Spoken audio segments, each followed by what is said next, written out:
Hi, and this is vlog number 2, Brett Bengo Chair, coming to you from my apartment in Trinidad, Aranguez. I'm supposed to be in Fort Lauderdale tonight. I missed my flight. Those of you following me on Instagram would have seen that I missed my flight. However, not to worry. The film is premiering on Sunday, so I should be there for the premiere. Um, Lots of traffic in Trinidad.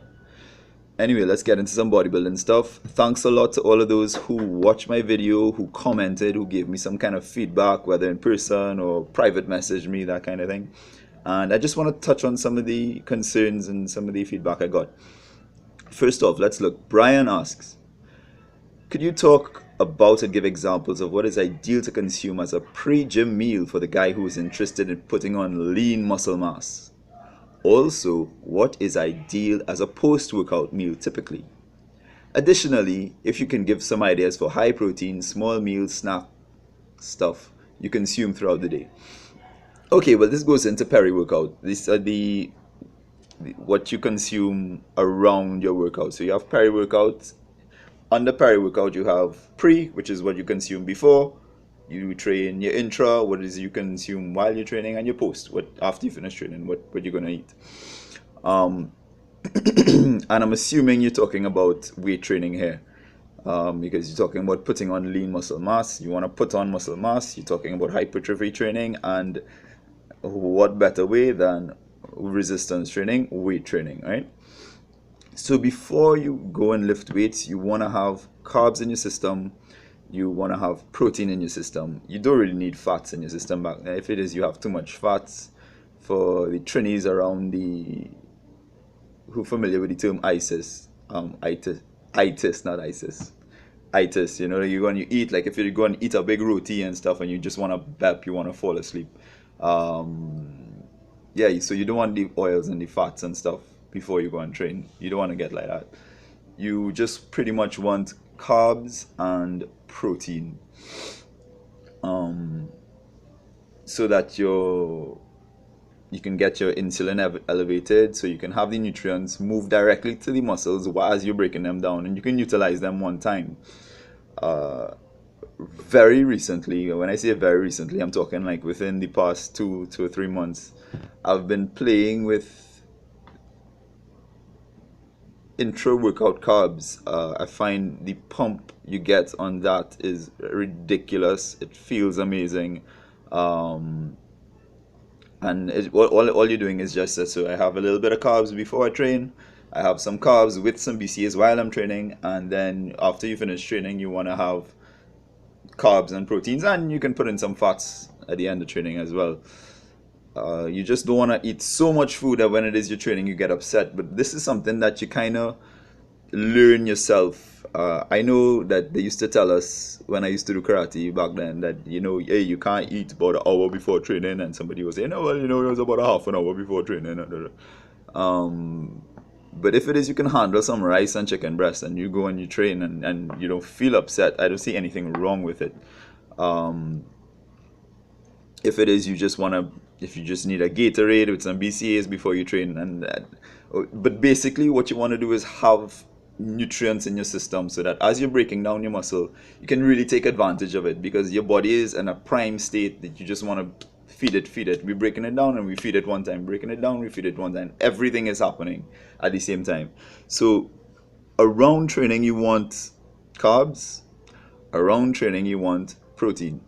If it is you are on poverty carbs for whatever reason, poverty carbs meaning that your daily carbohydrate allotment is very small, depending on your goals and what your macronutrient targets are.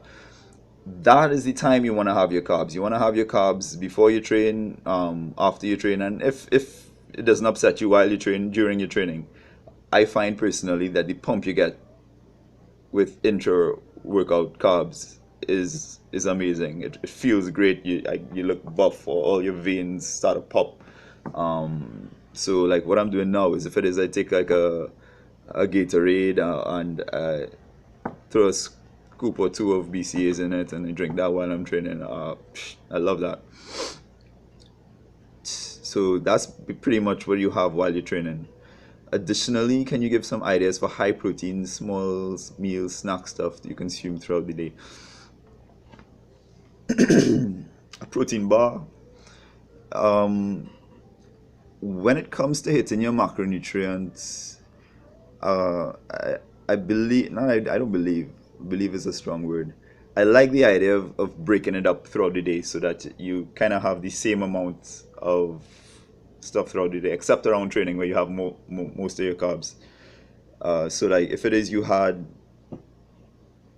100 grams of protein to hit for the day, I mean that's real little bit, but just for the maths.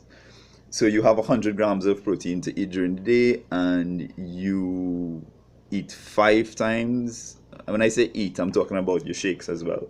You consume 5 times through the day. Well, then you're gonna have 100 divided by 5, and which is 20. So you're gonna have 20 grams of protein per meal. Simple as that. You're gonna find some people who are doing it differently, who might have more protein in the morning, and but the most important thing is that you hit your macronutrient targets. People really tend to get caught in the minutiae and focus too much on nutrient timing, and when the bigger picture is more important. Let focus on the minutiae when it is you're 2 weeks out of competition and you're just really trying to get the edge of that. So we'll say, well, okay, now I can like time my nutrients, and don't focus on timing your nutrients when and you think that, oh well, I have to drop some water when you're just really fat and you need to lose the fat first. So calories first, then macronutrients. If it is you have your calories in order, your macronutrients in order, then you can start a study in nutrient timing. Look at it in that order. Mostly, and then, well, third, you're going to have the majority of your carbohydrates around the training.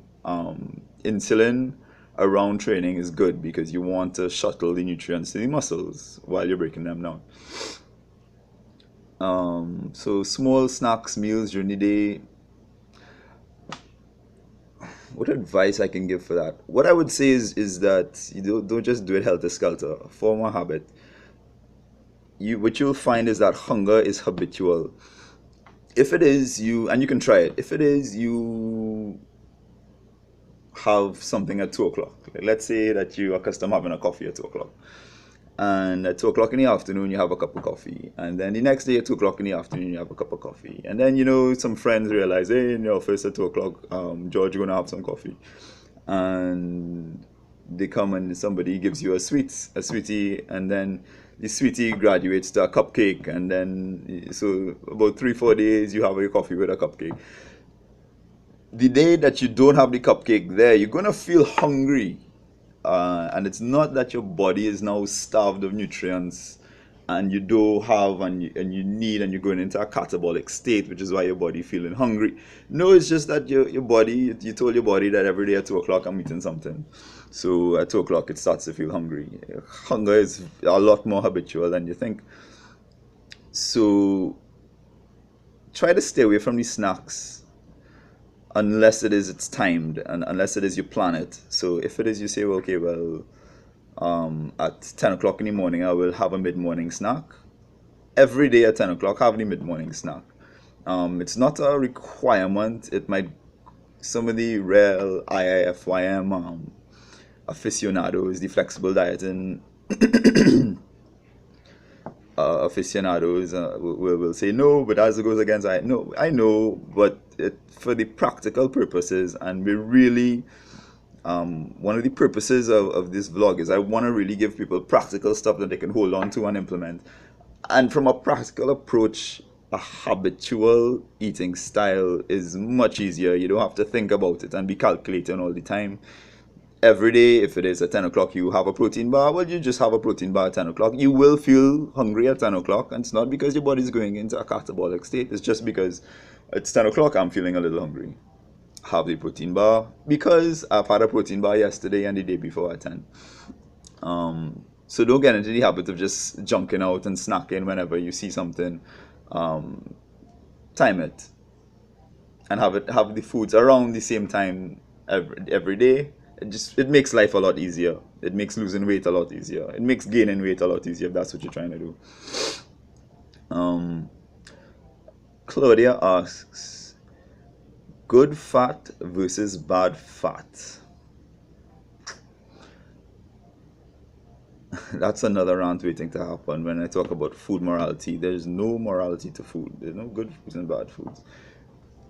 But before I get into that, um, when people talk about bad fats, you're normally talking, you have three kinds of fats basically. You have your saturated, unsaturated, and then you have your trans fats, your trans fatty acids. The trans fats and the trans fatty acids are stuff that you want to try to stay away from as much as possible. And that's not saying don't ever have any, don't ever go to Burger King and or KFC and I'm never going to eat fries again for the rest of my life. It's not like that. You don't have to get that crazy about it.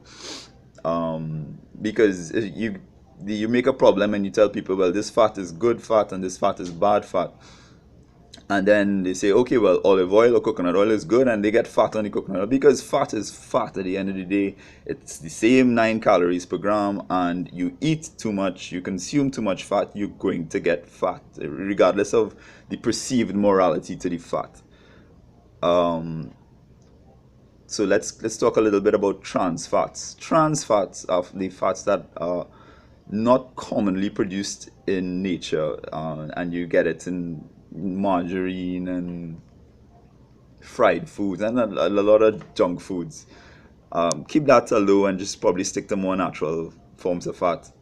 That's not saying on a Friday afternoon, if it is you want to have something and you plan for it and you normally have that every once in a while, that you can't do it.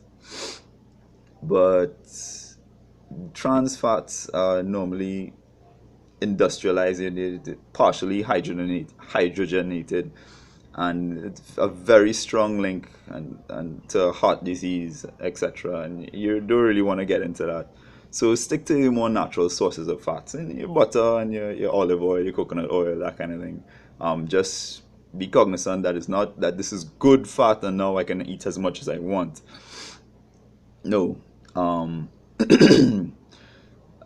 Which leads me to food morality. When people say, well, this is good for you, this is bad for you, this is a simple carb, so don't have this is a complex carb, and like the carbs have some sort of morality attached, or the foods have some kind of morality attached. I heard once this trainer telling a client, and I don't know if he was just bullshitting him, but he looked pretty darn serious, and the client was taking him on. Right?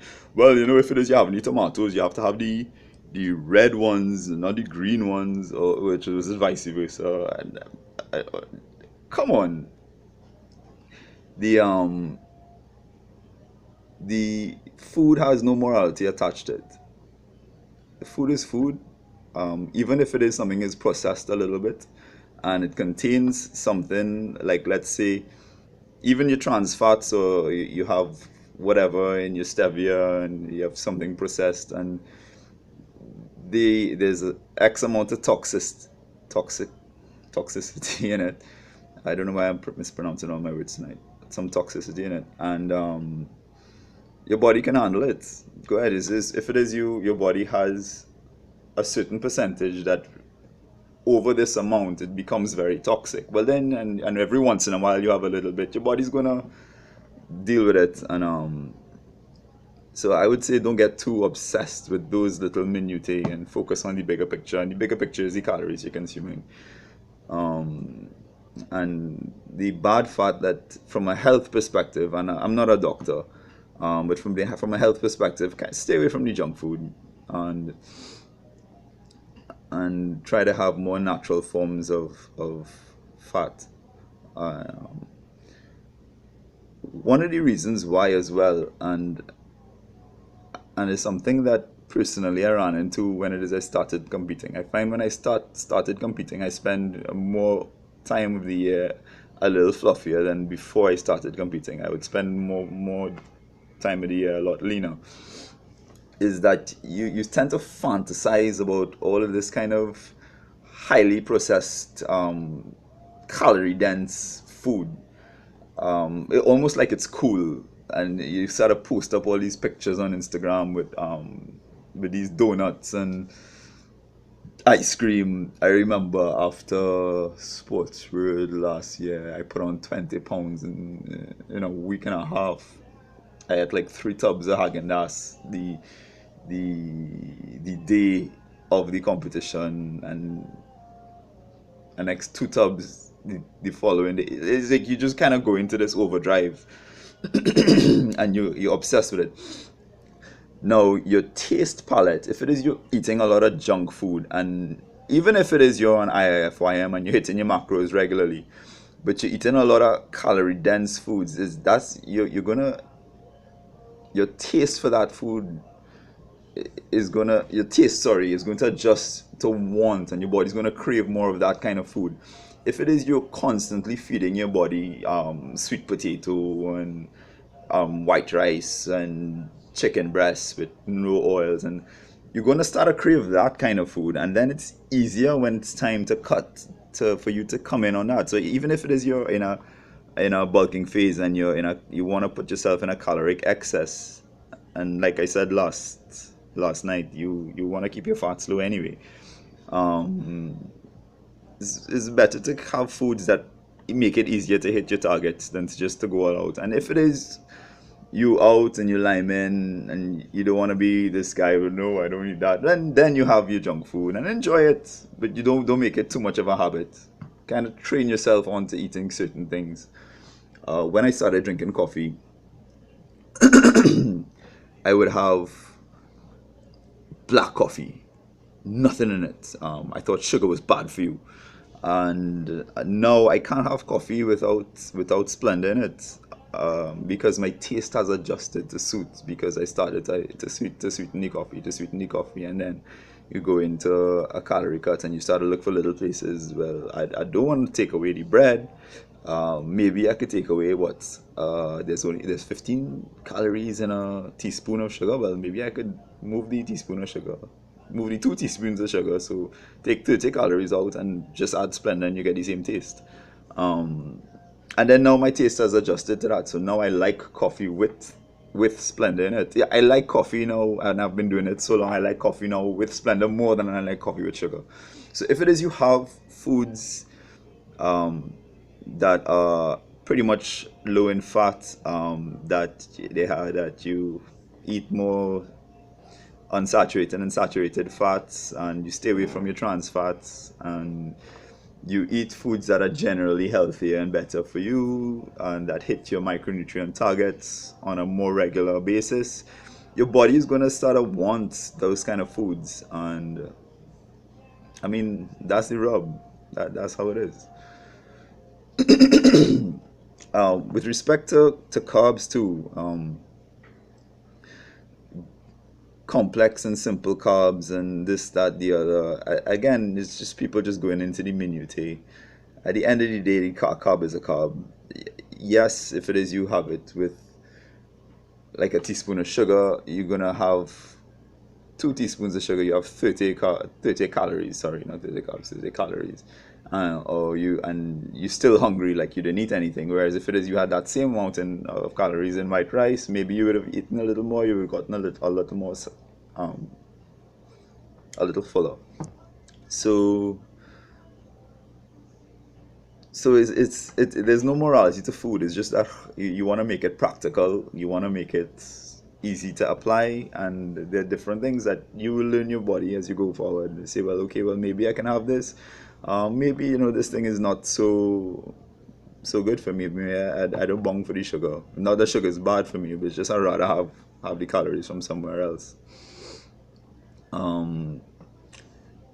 Too much protein. I heard too much protein was bad for your liver. That's a comment. I can't remember who sent me the comment. Um, Sorry, for your kidneys, not for your liver. That's what your kidneys are there for.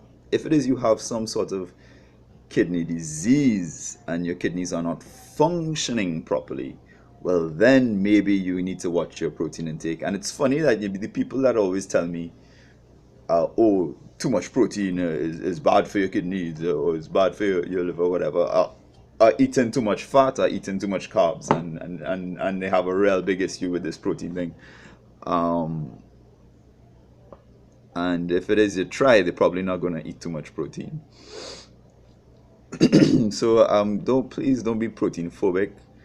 Um, if it is you have your protein from natural sources like chicken breast and tuna and that kind of thing, you're not gonna run into a problem with overeating tuna protein. Trust me, it's hard to eat too much protein unless it is you probably just consuming protein isolate by itself, and why would you do that? So, and too much protein creatine will make you fat. No, it won't. What happens is, yeah, well, sorry, yes, too much calories make you fat. There's nothing about the protein that makes you fat. Like I had this buddy that he was real taken by buffness. By He wanted to get buff, so he bought a whole bunch of supplements. He must have made some sales guy real happy in a sub store, and brings in this and starts to take all the supplements and just gets really fat in a real short space of time. And everybody's like, nah, I don't want to take that kind of thing. That thing will make you fat. What made him fat is not the protein itself, but the fact that protein has 4 calories per gram, and he continued to eat the same food he was eating, and plus he added the protein to that, so he increased the total amount of calories he was eating during the day, and thus made himself fatter because he was eating more food, he was consuming more calories in the day. If it is you're adding protein to your diet, like you should be, if it is you're weight training, um, or if it is you're just dieting, if it is you're not even exercising, you're just dieting, you're trying to come down and you're adding protein to your diet, you have to be cognizant of the fact that protein does contain calories. And because it contains calories, you are going to have to take those calories out from somewhere else. If it is that you are going in on a caloric deficit and you've added calories due to protein, you have to take away the same amount of calories you added with the protein in addition to other calories that you were consuming. So you're gonna have to make drastic changes in your diet when you're looking at adding supplements to your diet. Well, I think that's it for tonight. Peace out. Boom.